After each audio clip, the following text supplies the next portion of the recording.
Hello everyone, thank you for joining UCAP and I hope you are keeping well. I'm Dr. Nur Adila Mokhtar, a consultant clinical oncologist. In this presentation, I will be covering the subsequent line systemic therapy in advanced urothelial carcinoma.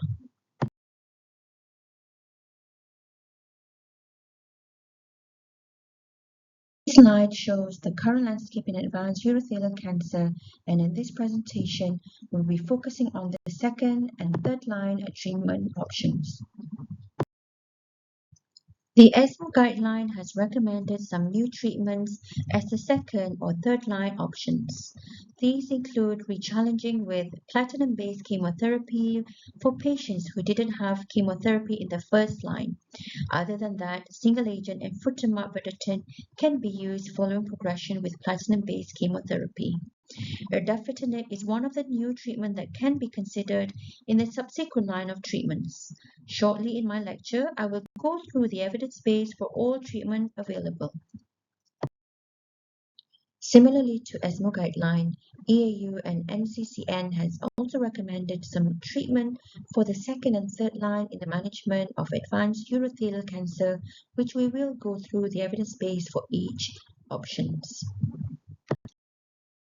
How does the choice of first-line therapy in advanced urothelial cancer impact subsequent treatment options? As more treatments become available in oncology, appropriate sequencing of therapies becomes increasingly complex, and there are several factors that can help to determine our decision-making. Before initiating treatment, we need to look at various factors, including the characteristic of the tumor, whether it's high risk of refractory or relapse, patient's perspective, so we can best manage these patients. While more evidence is needed to determine optimal treatment sequence, an ongoing real-world study shows promising survival benefits with the use of a second-line antibody-drug conjugate.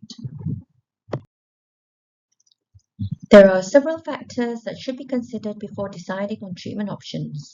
These include the efficacy of the drug using evidence-based, the treatment duration, safety and tolerability in short and long term. Patients' backgrounds such as performance status and comorbidity are also important, and not to forget patients' preference, cost, and access of the drugs. A biomarker can be predictive, prognostic, or both. Predictive biomarkers are associated with outcomes in the context of specific treatments, while prognostic biomarkers are associated with outcomes irrespective of treatment. This treatment-dependent distinction implies that a biomarker's classification may change as disease treatment landscape evolves. Today's prognostic markers may be tomorrow's drug targets. This slide is to discuss the biomarkers that can guide treatment selection that can be used in advanced urothelial carcinoma management.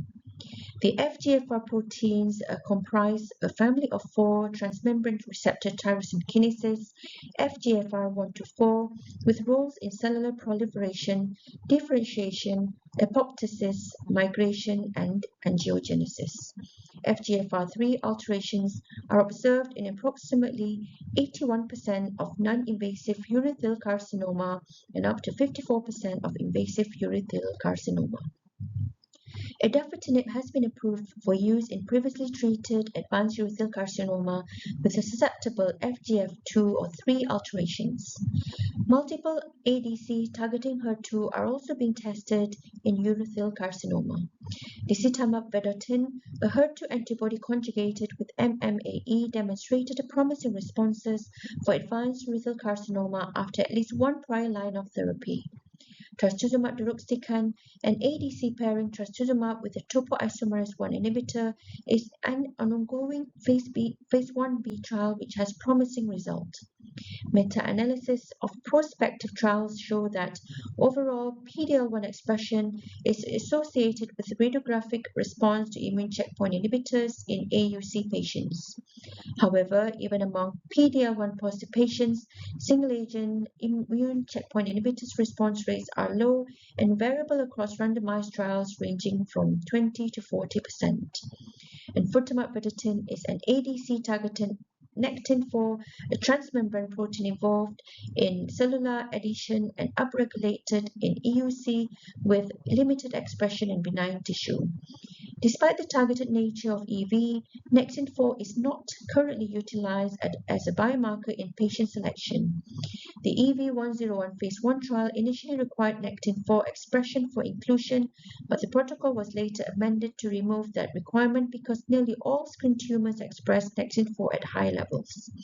Subsequently, the pivotal phase 3 EV-301 trial demonstrated an overall survival benefit for EV in a biomarker unselected population.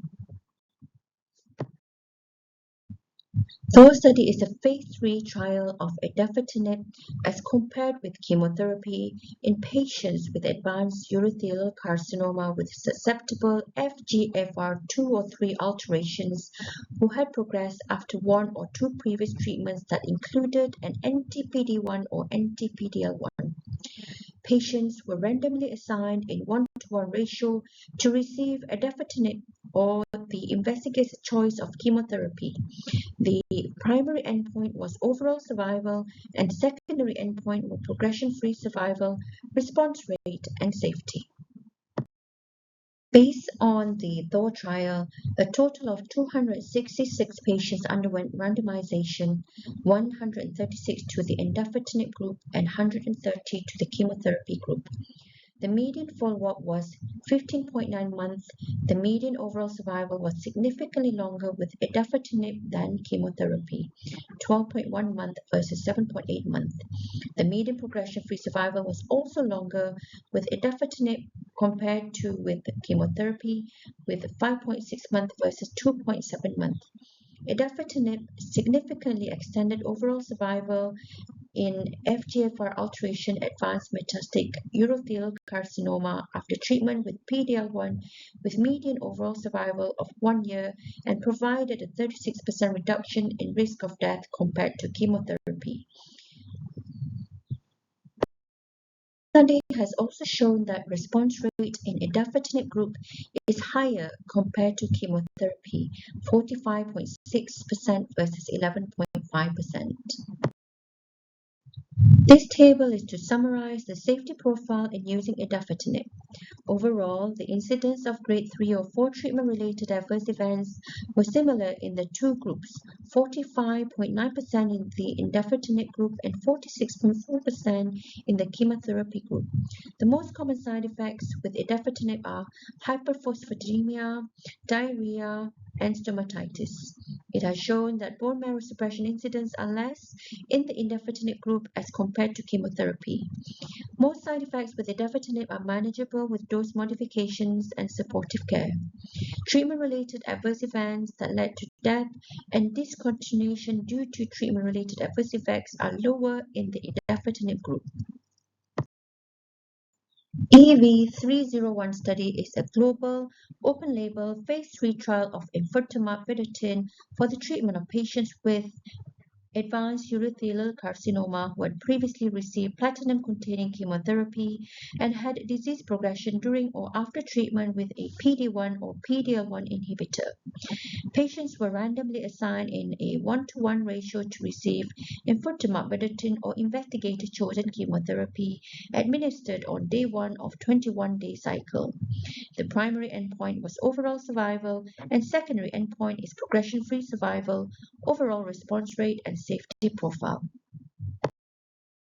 EV-301 study has shown overall survival was longer in the enfortumab vedotin group than in the chemotherapy group, with a median overall survival of 12.8 versus 8.9 months with a hazard ratio of 0.7.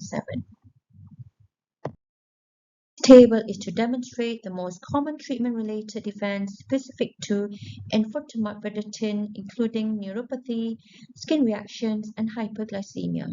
Mostly were generally mild to moderate and manageable.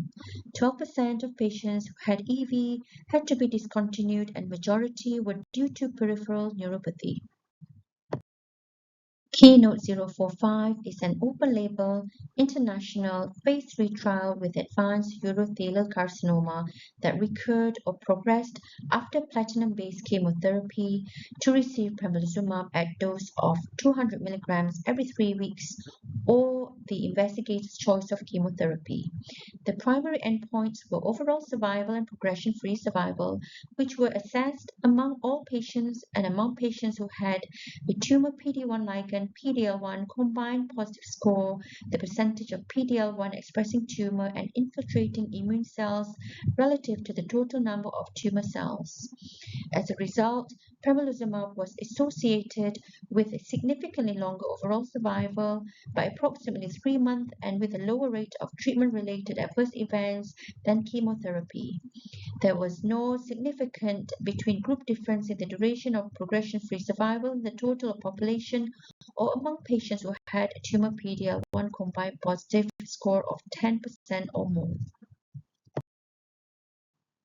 TROPiCS-04 is a phase 3 global open-label trial which randomized 711 patients with advanced urothelial carcinoma who had progressed on or after platinum-based chemotherapy and anti-PD-1 therapy. They were randomized to either receive sacituzumab govitecan 10 milligrams per kilogram on day 1 and 8 every 21 days or platinum-based chemotherapy. After a median follow-up of 9.2 months, while a trend toward favorable overall survival with sacituzumab govitecan was observed, the primary endpoint of improved overall survival with the antibody-drug conjugate versus chemotherapy was not met. Hazard ratio of overall survival consistently favored sacituzumab govitecan versus chemotherapy in most pre-specific subgroup. There was no significant progression-free survival improvement were also reported in the antibody-drug conjugate group. Sacituzumab govitecan was associated with increased rates of infections in the setting of neutropenia, mainly occurring within the first month of treatment. In summary, there is no universally standard treatment for second line of managing the advanced urothelial carcinoma. However, it is important to take into several factors in selecting treatment options. The real-world data provides important insights into patterns of care and outcomes of second-line advanced urothelial carcinoma patients. Enfortumab vedotin monotherapy has shown clinical benefits in the later lines of treatment. Idafetinib has also significantly extended overall survival in patients with FGFR alteration in advanced urothelial carcinoma. Pembrolizumab can also be used and it has shown significantly prolonged survival independent of PD-L1 expression. With that, I end my presentation. I hope you have enjoyed it. Feel free to contact me via my email if you have any questions. Thank you.